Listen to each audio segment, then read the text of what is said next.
Hello, everybody. I hope you're doing well. This is Mr. Pete from Inside Out Literary Arts, and today I'm going to read you one of my favorite books of all time, Harold and the Purple Crayon. I don't know that I would have written this book of my own inside my pencil about a magic pencil, which some of you are familiar with, if this book wasn't also in the world, Harold and the Purple Crayon. So that's Harold right here, and in his hand is his purple crayon, which, as you're about to see, that purple crayon is a pretty great thing.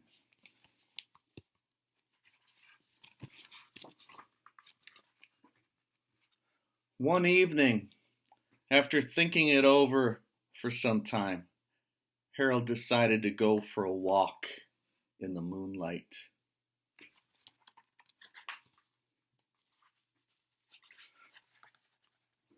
But there wasn't any moon, and Harold needed a moon for a walk in the moonlight. So what do you think he had to do? He draws a moon. And he also needed something to walk on. So he draws a sidewalk.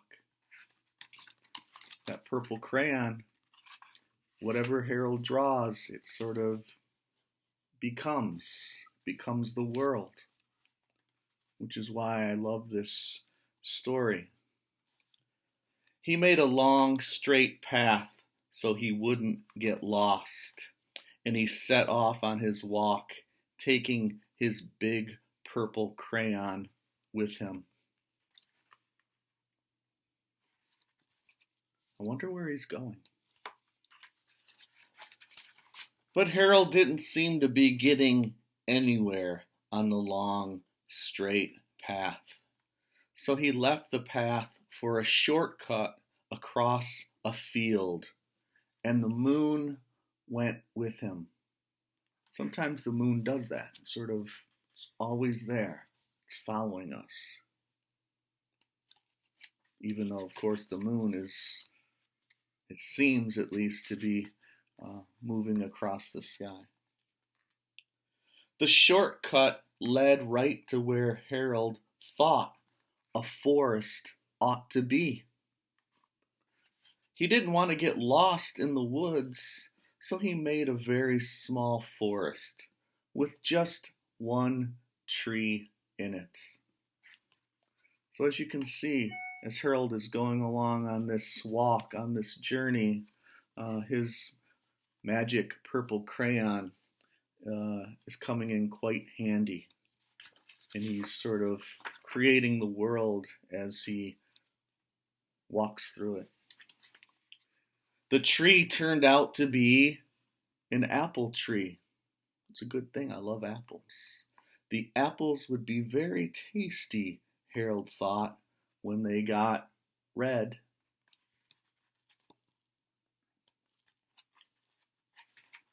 So he put a frightening dragon under the tree to guard the apples. It was a terribly frightening dragon.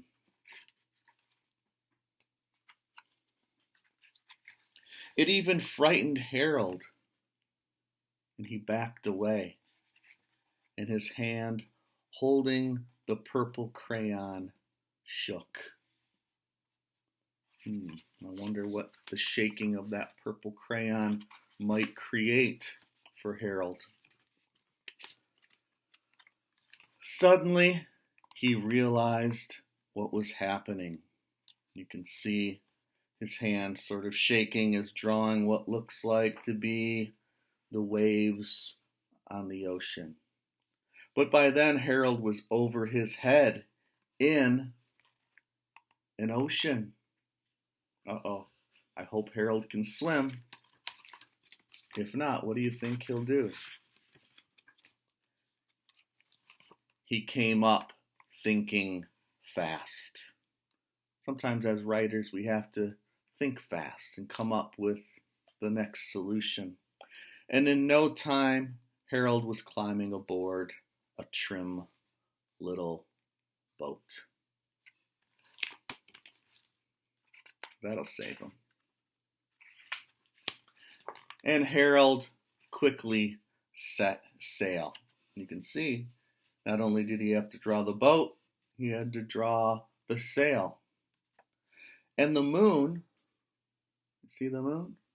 Sailed along with him. It's like the moon is Harold's best friend. Maybe some of you love the moon too. After he had sailed long enough, Harold made land without much trouble. See, he made land, meaning he found his way to maybe the seashore.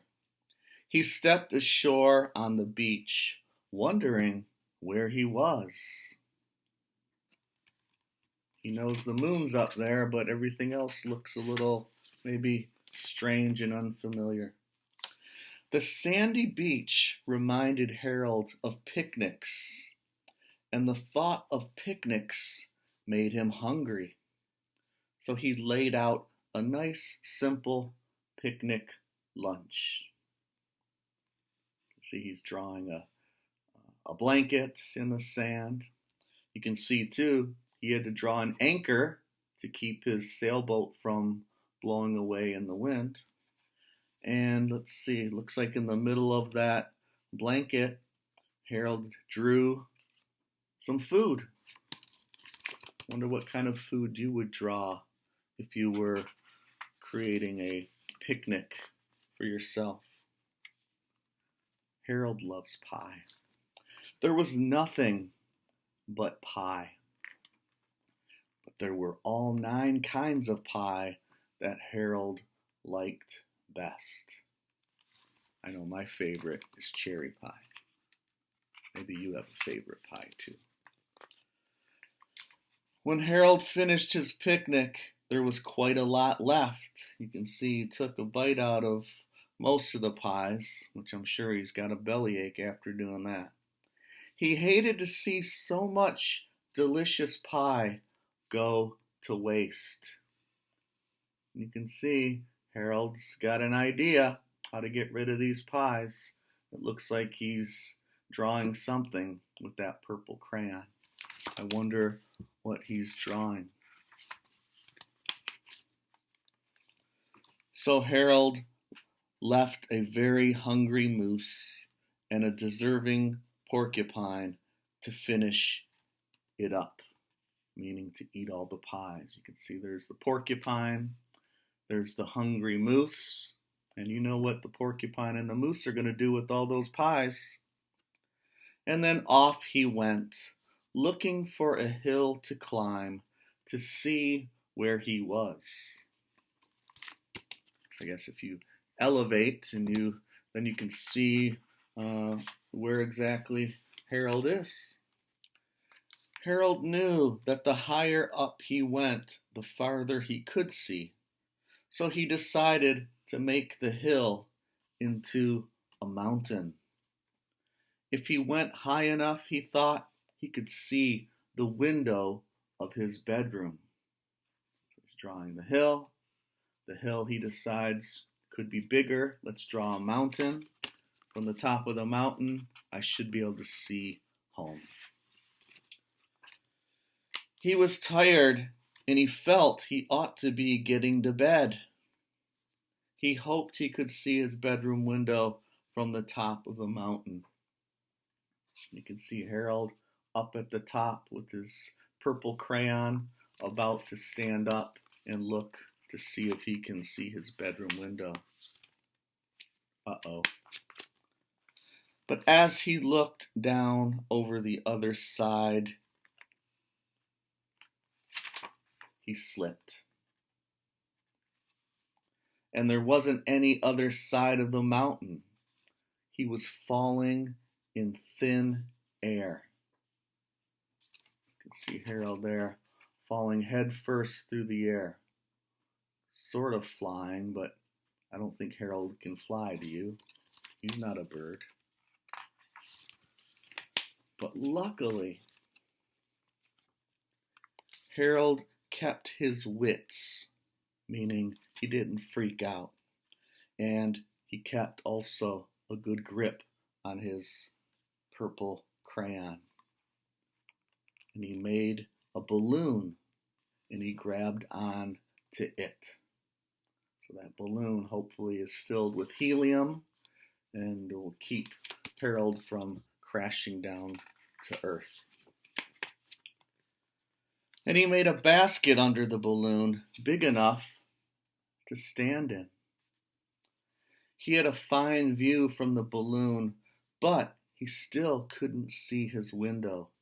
He couldn't even see a house. Maybe he needs to what? Draw a house? So he made a house with windows. And he landed the balloon on the grass in the front yard. Good idea, Harold.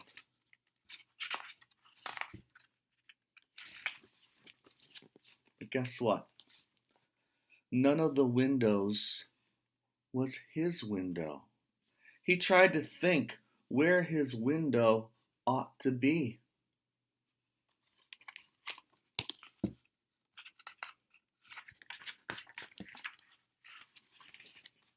So Harold made some more windows, of course, with his purple crayon. He made a big building full of windows. Remember, everything that Harold draws becomes a part of the world. He made lots of buildings full of windows. He made a whole city full of windows. Looks like a big city.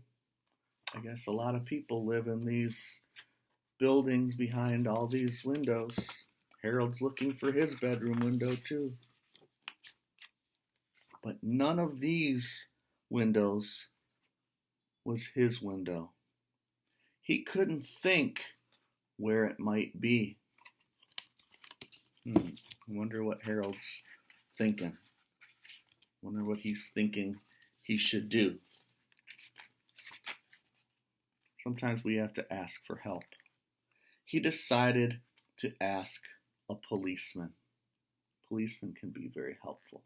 So guess what he has to do? He has to draw a policeman. The policeman pointed the way Harold was going anyway, but Harold thanked him.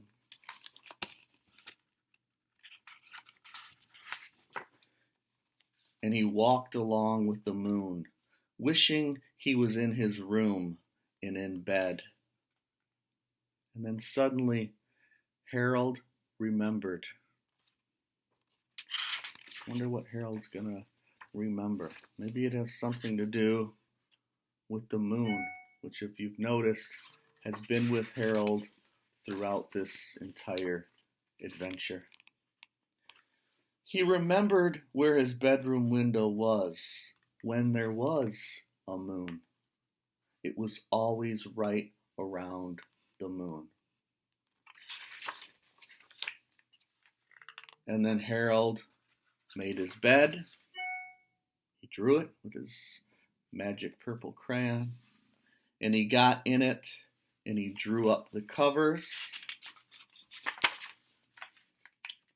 And then the purple crayon dropped on the floor. You can see right there where it is. And Harold dropped off to sleep. The end. I want you to think about that purple crayon that's sitting on the floor. To me, it always seems like it's sitting there waiting for us, or inviting us even, to maybe pick it up. I wonder what would happen if you were to pick up Harold's purple crayon and maybe borrowed it for a day or a night. I wonder what kind of adventure it would take you on. So what I'd like you to do is to take up Harold's purple crayon. Maybe put your name in the title of your own adventure. Mr. Pete and the purple crayon, for instance. I wonder where that purple crayon would lead me. I wonder where that purple crayon would lead you. Have fun with it. Enjoy.